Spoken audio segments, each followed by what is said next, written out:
Good morning, guys. Hello, let me introduce myself.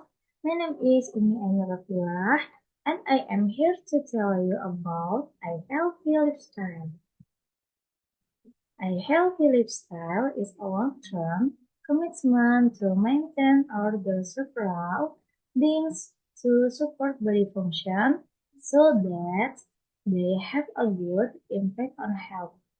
Some of among them are: number one, exercise regular. Athletes go exercise for 30 minutes every day. Number two, these are following steps that can be implemented to start a healthy lifestyle. The first, consume healthy, balanced nutritional food. It is important to maintain the nutritional intake that enters the body. This includes protein, carbohydrates, fiber, minerals, and vitamins. And the second, you can get a note rate.